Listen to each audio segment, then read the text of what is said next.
साथियों नमस्कार, कैसे हैं आप सब। आशा करता हूं कि आप सब बहुत अच्छे होंगे। आज हम लोग यूजीसी नेट और असिस्टेंट प्रोफेसर के लिए एक महत्वपूर्ण टॉपिक पढ़ने जा रहे हैं और ये टॉपिक है काव्यशास्त्र में पाश्चात्य काव्यशास्त्र संबंधित।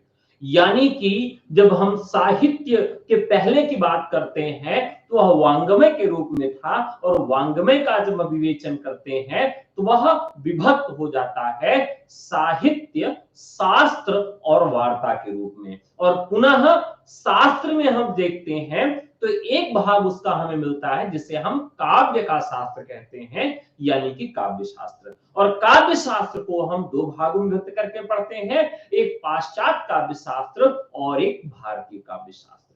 तो पाश्चात्य काव्य शास्त्र में आज हम जानेंगे अस्तित्ववाद। तो चलिए शुरू करते हैं।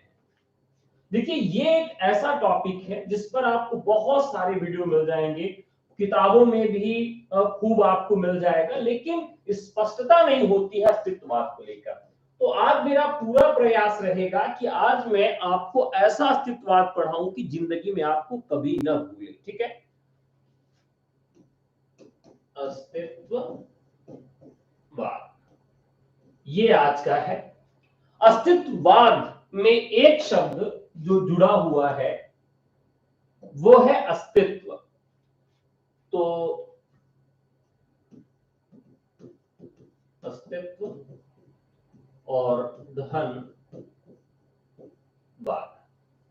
ये दो शब्द हैं। इसमें भी एक शब्द है अस्ति धन और धनवाद। पुनः इसको और देखेंगे तो अस्ति का यहां तात्पर्य है होना और त्व प्रत्यय है, वाद का मतलब है विचारधारा या सिद्धांत। ठीक है, ये पूरी एक थ्योरी बन गई जहां पर हम अस्ति का मतलब होना, वाद का मतलब सिद्धांत। एक ऐसा सिद्धांत है जिसमें होने की बात की जा रही है, कौन होगा, कैसे होना। तो इसमें अस्ति का मतलब होने का बोध होता है और ये बात कहता है कि चाहे वो पशु हो, चाहे पक्षी हो, चाहे वो मनुष्य हो, कोई भी हो, पेड़ हो, पौधा हो, सबका अपना एक अस्तित्व होता है। तो इसकी आवश्यकता क्यों पड़ी कि ये बताया जाए कि किसी प्रकार का कोई अस्तित्व है। इस प्रकार की ये जो धरा है इस धरती में, इसमें जितने भी घटक हैं, चाहे वो चर घटक हो या अचर घटक हो, सभी घटक का अपना अपना अस्तित्व होता है। चाहे वो कोई भी घटक हो, उन सब का अस्तित्व होता है और उन सभी के अस्तित्व का बोध कराने वाला जो दर्शन है वह अस्तित्व बोध के नाम से जाना जाता है, अस्तित्ववाद के नाम से जाना जाता है।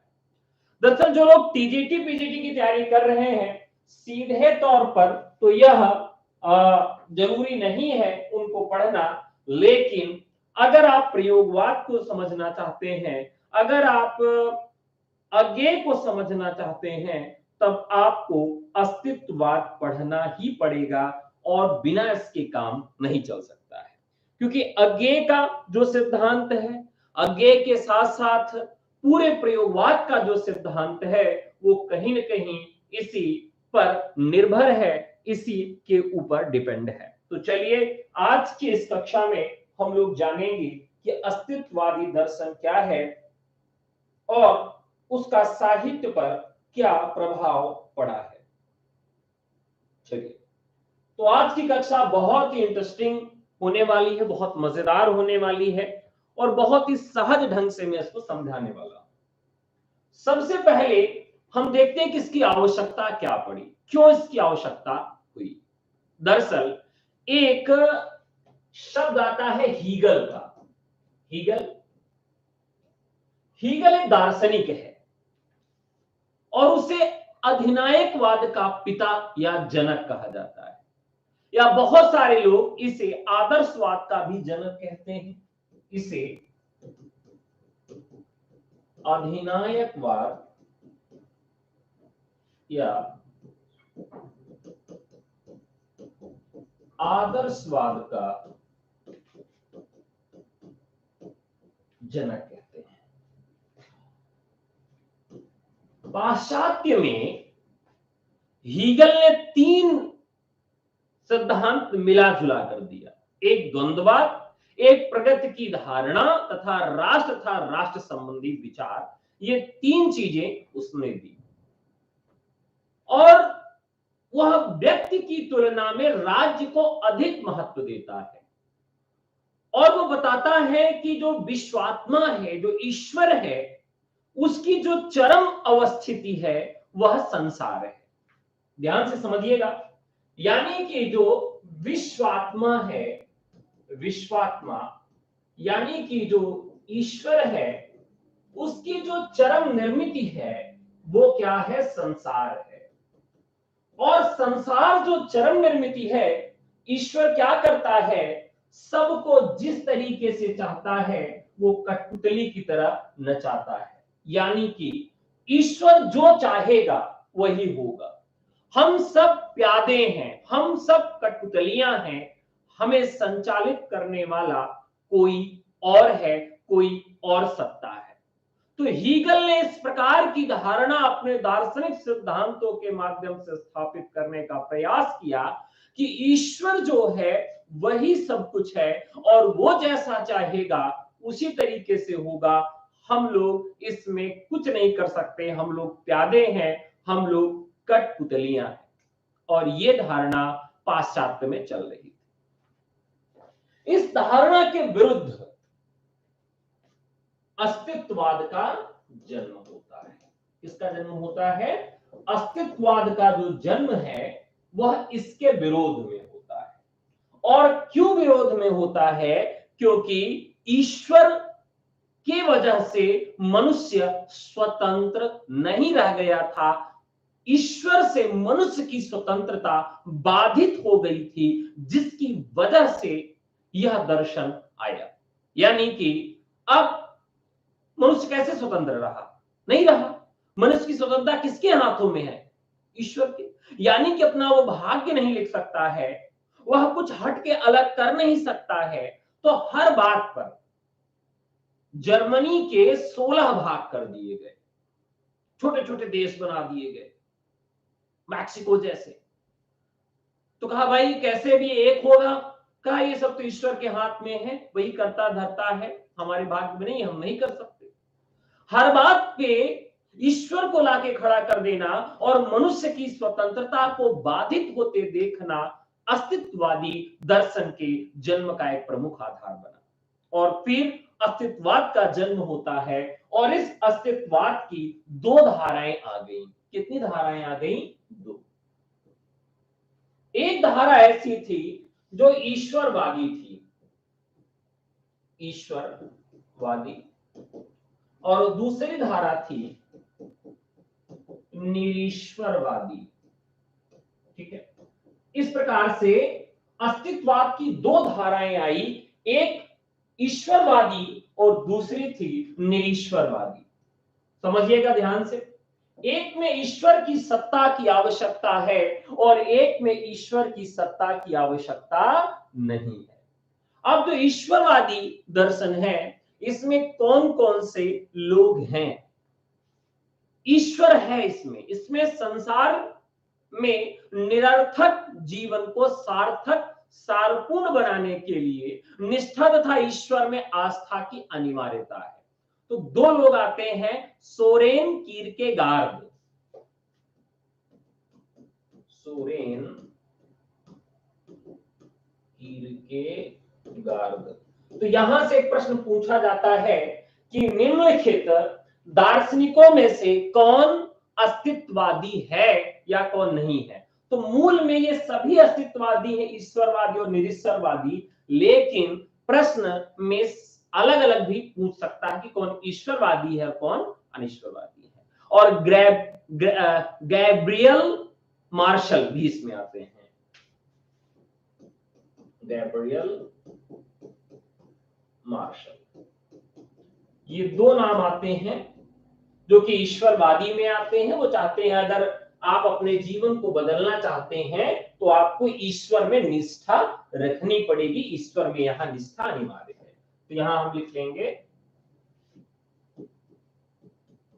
ईश्वर में निष्ठा अनिवार्य होती है यहां पर, और यहां पर ईश्वर में निष्ठा अनिवार्य नहीं है। अब यहां पर हम उन लोगों का नाम लिखेंगे जो काफी महत्वपूर्ण रहे, जिसमें मार्टिन हाइडेगर,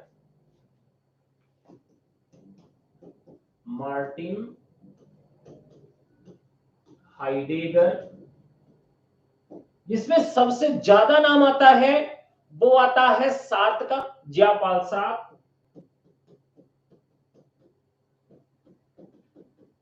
जिनका सबसे अधिक नाम पूछा जाता है इनमें से कौन अस्तित्ववादी दर्शन के अंतर्गत आते हैं? अल्बेर कामू,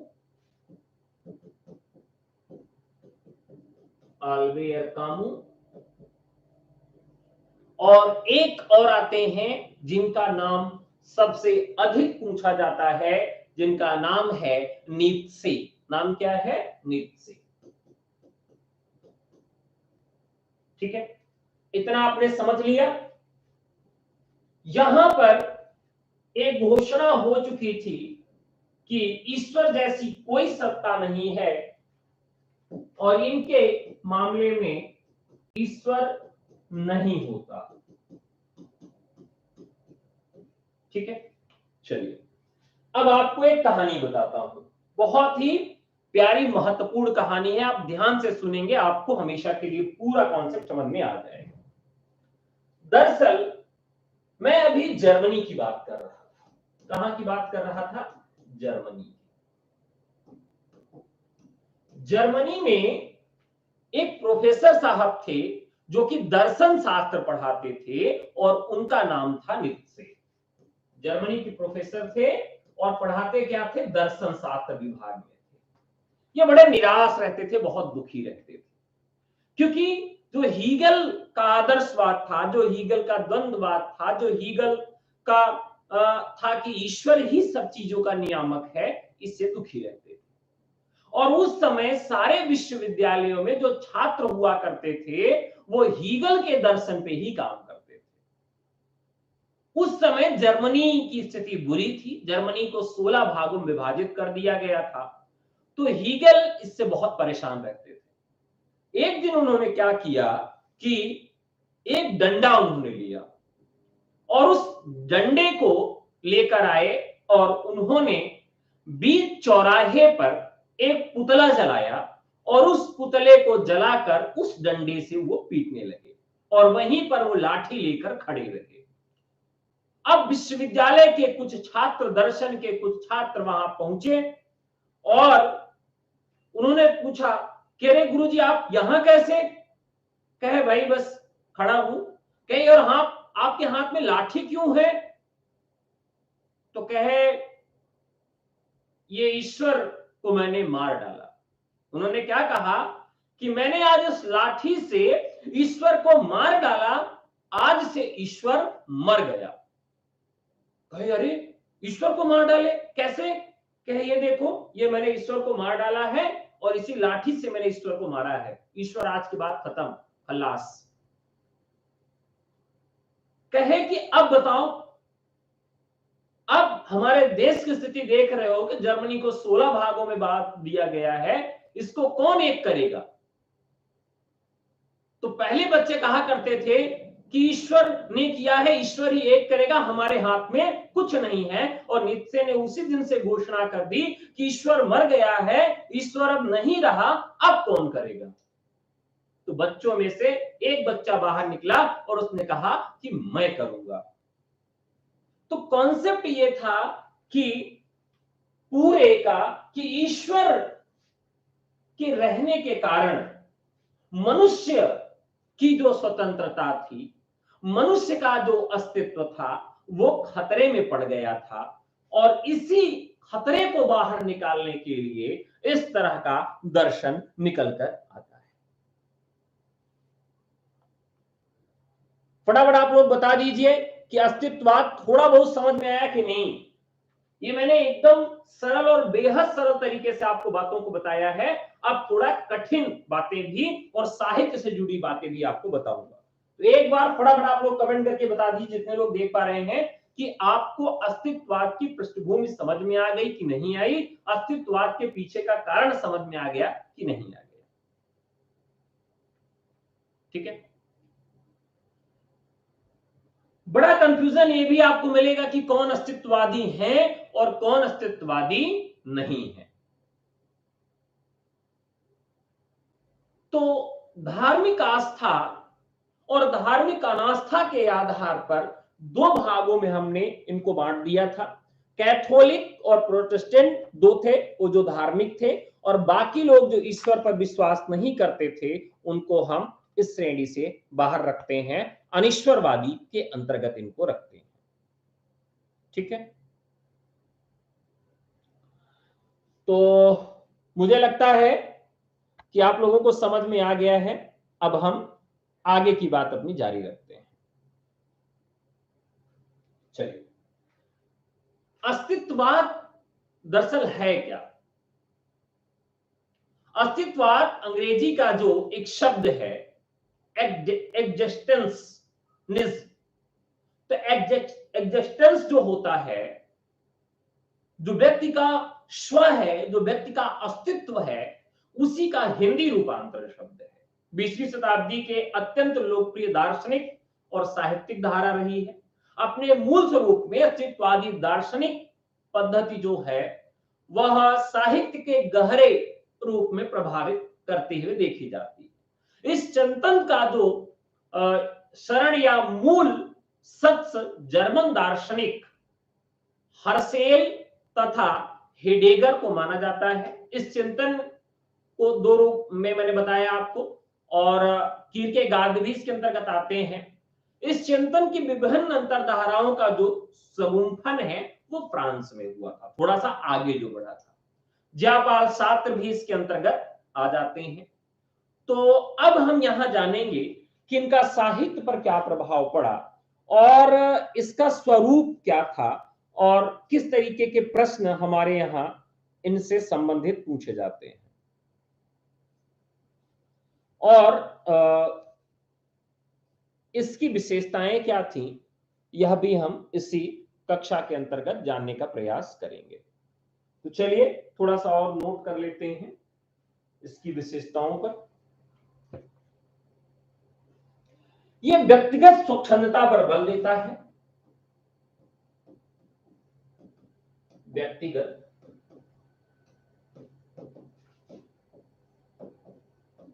स्वच्छंदता पर बल।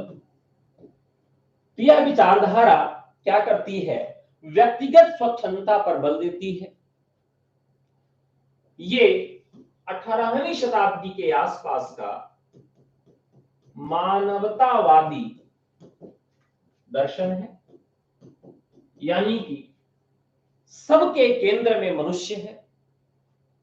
अस्तित्ववाद मृत्युबोध की मान्यता में यकीन करता है। मृत्युबोध की सत्ता में यकीन करता है। ठीक है। अस्तित्ववादी दर्शन में निराशा का महत्वपूर्ण स्थान है। इसमें नैतिकता, उत्तरदायित्व की भावना पाई जाती है। नैतिकता, उत्तरदायित्व की भावना पाई जाती है। दरअसल अस्तित्ववाद काफी कठिन है और काफी बड़ा है। तो जीवन की अस्तित्ववाद जीवन की निरर्थकता मानता है। जीवन की। अब इस किस रूप में मानता है इसको भी हम सब देखेंगे। जीवन की निरर्थकता, और इसमें जो सबसे महत्वपूर्ण चीज है, जो हम लोगों ने प्रयोगवाद में भी देखा था और हम लोग यहां भी उसको देखेंगे, कि इससे जो भी प्रभावित काव्य आपको मिलेंगे उसमें क्या क्या चीजें आपको मिलेंगी। पीड़ा, पीड़ा आपको काव्य जो भी इससे संबंधित होंगे जरूर मिलेगा। अजनबीपन,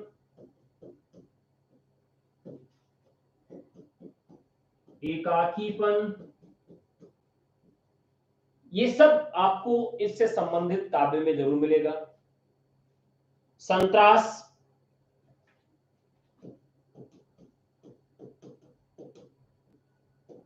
एक और शब्द आप लोगों बार बार कहते हैं तनाव,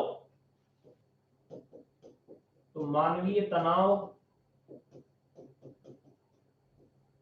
भी इस विचारधारा में आपको मिलेगा। उबकाई,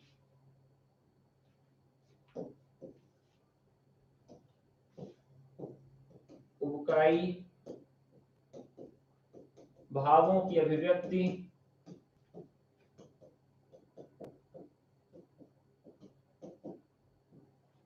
इत्यादि चीजें आपको इसमें मिलती हैं। अस्तित्ववादी चिंतन मानवीय पीड़ा, भौतिकता तथा बौद्धिकता के अतिरेक से उत्पन्न अजनबीपन, हार्दिक शून्यता उत्पन्न एकाकीपन, प्रलयंकारी शास्त्रार्थों के विशाल भंडार से उत्पन्न संत्रास, मानवीय तथा आधुनिक सभ्यता की विसंगतियों से उत्पन्न उबकाई जैसे भावों की विशिष्ट अभिव्यक्ति हुई है। छात्र ने अजनबीपन और एकाकीपन को व्यक्ति की पीड़ा का सबसे बड़ा कारण बतलाया है। उबकाई, अकेलापन, बुरे बुरे सपने आना, त्रास, आत्महत्या की ललक, भीड़ में अकेलेपन का भाव, अजनबीपन का एहसास अस्तित्ववादी साहित्य की वस्तु विन्यास का अधिकांश स्वरूप देखने के लिए मिलता है। जैसे अज्ञे का एक उपन्यास आप देखेंगे, शेखर एक जीवनी, जिसमें शेखर स्वयं को अकेला महसूस करता है। भीड़ है, परिवार है, रिश्ते हैं और पूरा घर है उसका, लेकिन फिर भी वह जो है अपने आप को इस धारा में अकेला ही मानता है, अकेला ही प्राप्त करता है। तो इस रूप में वह, अब देखिए आपको साहित्य में हम दिखाएं कि कहां कहां अस्तित्ववाद आपको देखने के लिए मिलता है और किस रूप में अस्तित्ववाद आता है। अस्तित्ववाद क्या है? जगदीश गुप्त एक जगह लिखते हैं, मानता हूं खुदकुशी को कायरों का काम, मानता हूं खुदकुशी को कायरों का काम, निश्चय आत्मघाती भावना से घृणा करता हूं, मगर इस क्षण न जाने क्यों यही जी चाहता है झांक लूं उस अंध तामस वृत्त अनजाने लोक में जिसमें हजारों प्रेत बसते हैं। यानी कि वो सब कुछ जान रहे हैं, सब कुछ मान रहे हैं, सब पर विश्वास है उनका, लेकिन अंत में कहते हैं कि झांक लो उस अंध तामस वृत्त अनजाने लोक में जिसमें हजारों प्रेत बसते हैं। अब इसी तरीके से शास्त्र ने हर चीज को थुलथुल, निर्जीव, लिजलिजा मालूम बताया कि सब ऐसे ही है। संसार जो है सजीव निर्जीव पदार्थों का वर्णन करते हुए एक और कविता आपको बताऊंगा जो कि रघुवीर सहाय की कविता है। रघुवीर सहाय भी इसी बात को कहते हैं, दुनिया एक पपड़ियाई हुई सी चीज हो गई है, दुनिया एक पपड़ियाई सी चीज हो गई है, दुनिया एक चिपचिपाई हुई सी चीज हो गई है, दुनिया एक फफुंदियाई सी चीज हो गई है, दुनिया एक बजबजाई हुई सी चीज हो गई है। तो इस प्रकार का कविता, इस प्रकार का भाव जो कविताओं में देखने के लिए मिला, वह कुंठा थी, संत्रास थी, जीवन से सबका मोह भंग हो गया था, यह सब देखने के लिए यहां पर मिलता है। मूल्यबोध और नैतिकता का दृष्टिकोण भी यहां देखने के लिए मिलता है इसी काव्य में। अब देखिए, मेरा स्थान, मेरा अतीत, मेरा परिवेश, मेरा सहयोग बंधु, मेरी मृत्यु, 5 चीजों पर वो बात करते हैं। छात्र स्वीकार करते हैं कि ऐसे अनेक बातें हैं जो मनुष्य की स्वतंत्रता का परिसीमन करती है। मनुष्य की स्वतंत्रता इसमें सबसे प्रमुख है। अस्तित्ववादी दर्शन में मनुष्य अपने को अकेला भले पाता है, लेकिन इसके लिए लड़ाई लड़ता है कि उसका भी एक स्वतंत्र अस्तित्व है। वो कहते हैं कि मेरा स्थान, मेरी जगह कहां है, मेरा अतीत क्या था, मेरा परिवेश क्या है, मेरे सहयोगी बंधु कौन है, और मेरी मृत्यु एक दिन होनी है। इस प्रकार से 5 चीजों को महत्व देते हैं। स्वतंत्रता की बात की जाती है। तो यहां पर इन सब के दार्शनिक सिद्धांतों को हमने देखा और बहुत ही सरल भाषा में मैंने आपको समझाने का भी प्रयास किया। और अंत में अगर निष्कर्ष के रूप में कम शब्दों में देखा जाए कि अस्तित्ववादी दर्शन है क्या, तो हम निष्कर्ष के रूप में जानने का प्रयास करेंगे कि अस्तित्ववादी दर्शन क्या है।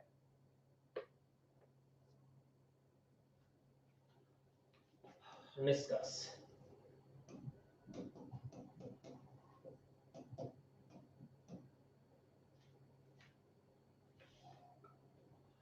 अस्तित्ववादी 20वीं शताब्दी का सबसे महत्वपूर्ण दार्शनिक और साहित्यिक विचारधाराओं से एक।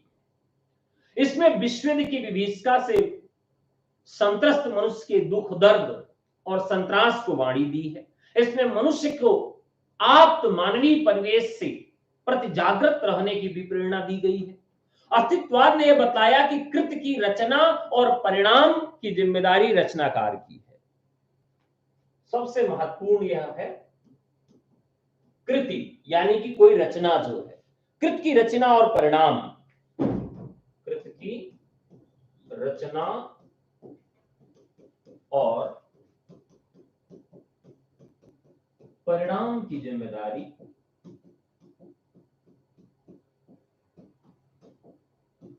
कृत की रचना और परिणाम की जिम्मेदारी रचनाकार की है।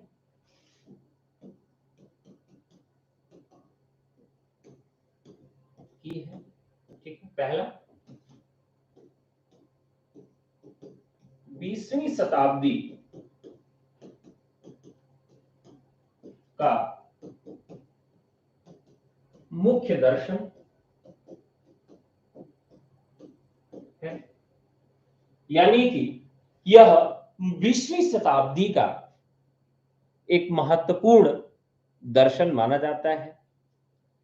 और यह विश्व युद्ध की पीड़ा से मानवता की खोज और अस्तित्व में मानव की स्वतंत्रता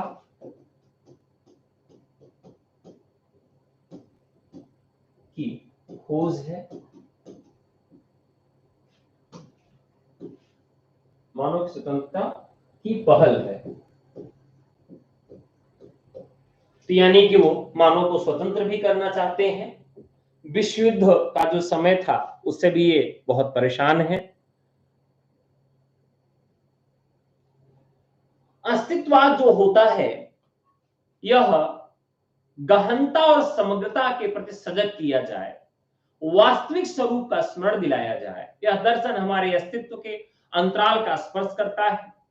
भले ही एक आंदोलन के रूप में अस्तित्ववाद छठे दशक के बाद समाप्त हो गया, लेकिन मानवीय नियति, उसके आंतरिक स्वरूप, परिवेश, जटिलता, स्वतंत्रता जैसे मूल्यों की विशद व्याख्या करने के कारण वह आज भी हमारे साहित्य में विद्यमान मिलता है, चाहे वो हिंदी साहित्य हो, चाहे वो पाश्चात्य साहित्य हो। अपनी कतिपय सामाजिक समस्याओं के बावजूद उसकी महानता अक्षुण्ण बनी हुई है और मानवीय अस्तित्व के अदृश्य आयामों की विशद व्याख्या करने के कारण इस आंदोलन की उपादेयता सदैव बनी रहेगी।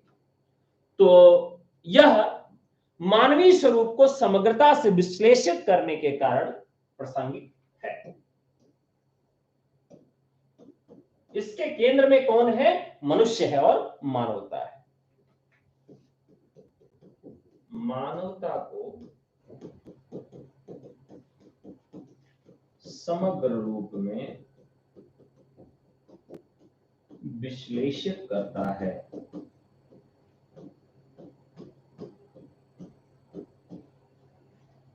ठीक है, तो लगभग चीजें और महत्वपूर्ण बात हम लोगों ने कर ली और हमने यह भी बता दिया कि इसका आधार कहां से बनता है।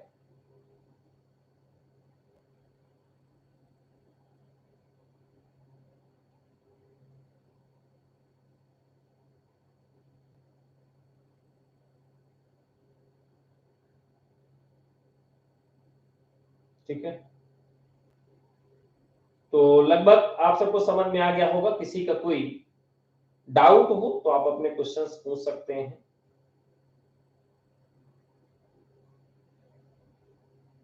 कोई डाउट हो, कोई प्रश्न हो तो आप रख सकते हैं। चलिए, तो फिर ये कक्षा आपको कैसी लगी आप जरूर बताइएगा।